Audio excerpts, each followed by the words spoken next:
Nicole tells Chris that she wants him to know everything about her because she doesn't want 6 months from now, after the decision day, that something comes out about her that will change Chris' mind. What? What kind of secret she got going on? I don't know. There may be some bones in that closet that she's afraid to turn the knob off and open up because of what might fall out. Is this a George Santos Hell situation? if I know, but I hope not. Girl, you don't have to tell the man that you just started dating everything about you, Hmm. because Even though people he's your go husband. right, people change and situations change, and you have a lifetime to reveal stuff about you. Hmm. You don't have to tell him everything. Could you imagine how mind numbing that will be to the person who has to listen to that? Yeah. Welcome to Cliff Alerts.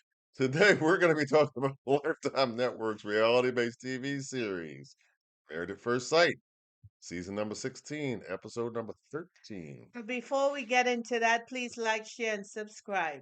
Please hit that notification button so you know when we upload new stuff. And please click that like button. Send us your comments. You guys are very funny. We will, once we receive them, we will respond accordingly. And we appreciate and thank you and bless you for your support. Yeah. So here we go. Miss Nicole dragging herself. 13 weeks of Nicole dragging herself. Oh my God.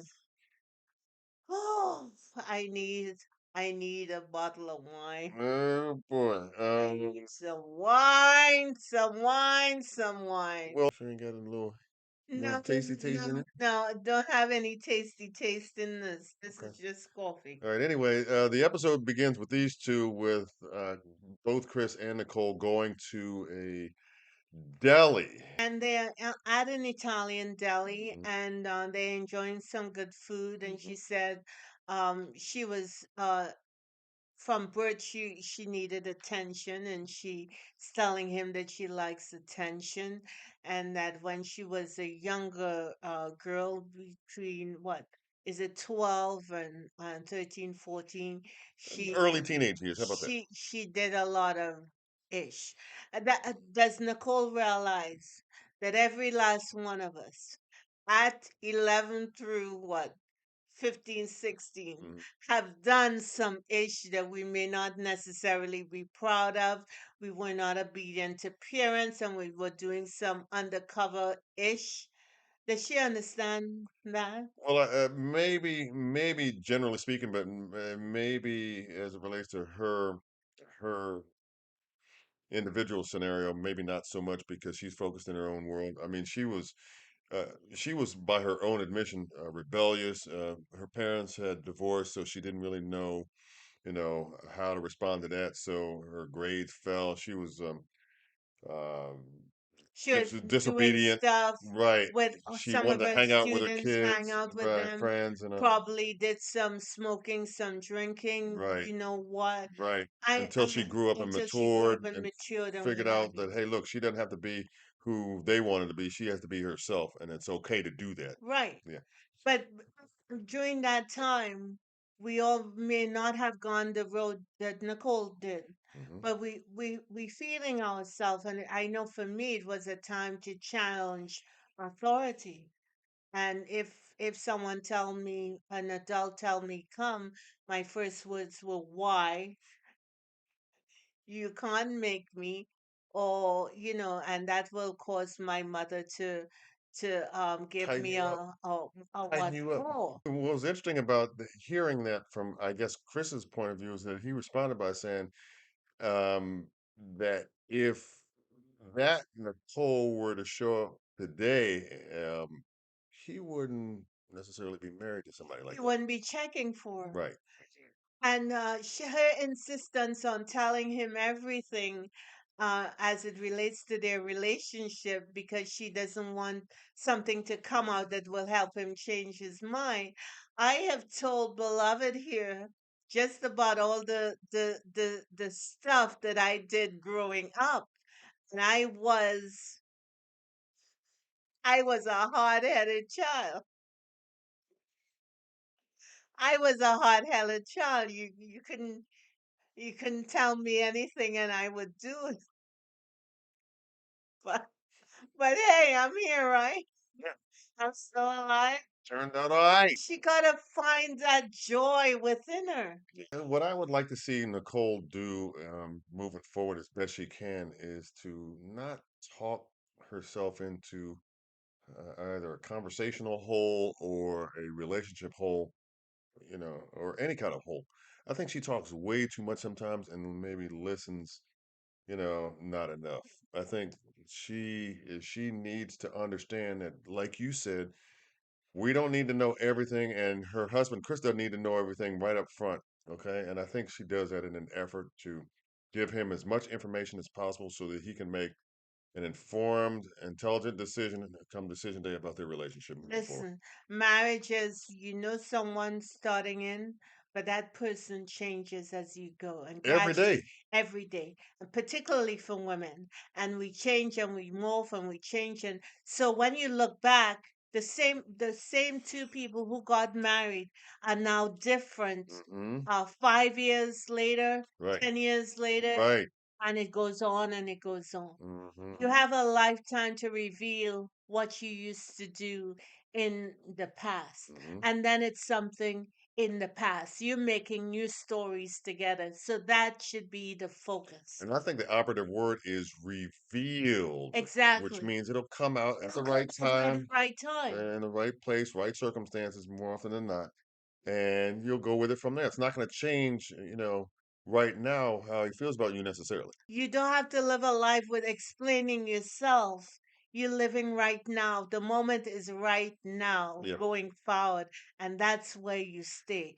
The experts decided to give the couples a task of writing a letter to their younger self. And while Chris and Nicole was in the car, he was taking her somewhere. Uh, she read his letter. And one of the things that he mentioned was how his mother's relationship with her ex impacted him in a negative way. And he mentioned also that he, to his younger self, that he deserves love and not to let people take advantage of him. Based on what I heard, that was a great tone he had in his letter. Chris takes Nicole to a paint shop as a reminder of an important place in his upbringing and his background. And that was because Chris's father owned a paint store Yes. and spent a lot of time developing his paint business. And Chris, obviously, as a kid, helped out and spent a lot of time Yeah, there. he said his siblings Yeah, and I had to think work for his father. right, and his parents at that time were divorced, Right. so he spent every other weekend there, and he didn't necessarily like that. Yeah, it seems like his father was a taskmaster. Perfectionist. um, it's not easy to work with a professionalist, and maybe sometimes he would come across as harsh. And he and his father had an estranged relationship, Hmm. and he out of the blue asked his father if he could take care of Coda, and he did, and it developed Closer relationship, absolutely. closer relationship. And the father even began to connect with Coda, and he loved the dog as well. So that was a good thing. Right, and they use that as a springboard to, move forward to where they are now. What we gonna hope for Nicole that she told her younger self is that it's all gonna turn out okay. She mentioned that she would eventually meet a great man who is gonna treat her well and would love her, and Hmm. that's a good sentiment to tell your younger self. Yes, yeah, and So that you're that's good. okay, you're enough, blah blah blah. Yeah, Exactly. what you said. They go home and they did this Painting couples painting exercise, exercise. yeah, where they created a painting, and they apparently they have this routine where they impersonate like different voices of different characters that they've created or whatever. And Chris is really good at it, and so is Nicole. And it was a kind of like a little fun exercise between them that allowed them to kind of bond and or connect even more so. Right. It was a fun exercise until Nicole decided to bring her negativity. She had to remind Chris again that what she fears that may happen in her relationship, Oh rather no. than What? Them bones in that closet. Rather than focus on she's painting with a man, Right. she put on this Mustache. mustache, Was it a Charlie and Chaplin right, and mustache or she's something? being funny and carefree. Mhm. That wasn't the totality of what she should be feeling. She gotta bring the negativity in, and um I just hope Nicole is able to get the therapy that she needs to understand that, you know,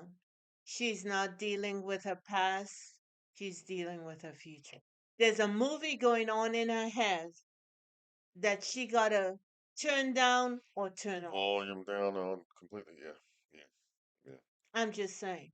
Yeah, and for for us, the viewers, yeah, that needs to happen sooner than later. Yes, I'm not because gonna her say head is not right. right. Well, I agree that there's some issues that she's got to get worked out. I still think that she's got a support system if she can just get out of her head long enough to realize that she's got a support system and what she needs to do moving forward so that she doesn't um, self-sabotage. You know, not only her own development but also the development of her relationship with her husband. Babe, one thing you gotta know, you're not my Right. therapist. I Chris said is support. not her I know. therapist. I said that's why I said support. A lot of people think that their partner is the person that they gotta lay out the heavy gritty things to, and it's okay. And that they it's need to it's not they okay. right. It's not okay. I get it. There's a professional for that, Who's more qualified than more maybe qualified for that than a spouse. than a Yeah. spouse. Yes, I understand. I I know understand. we're supposed to be in partnership or that we're moving down the road together, but some of the yuck in my head, you don't need to experience that with me. Because early in our relationship, I had this job that was so intense, I felt like I was on fire from the crown of my head to the sole of my feet. And when I came home, that stuff was still Still with on you. me. And that wasn't fun for you to experience. No. In fact, how many times you told me don't bring that ish in here? Right. Right. And she got to recognize that the ish that she is bringing to the house, her partner doesn't deserve to experience that with her. So that's it. Thank you very much. We'll see you next week. So that's all we have. Thank you for liking, sharing, and subscribing. And we'll see you soon in the next bit. Mm-hmm. Have a good one. Bye bye. Bye.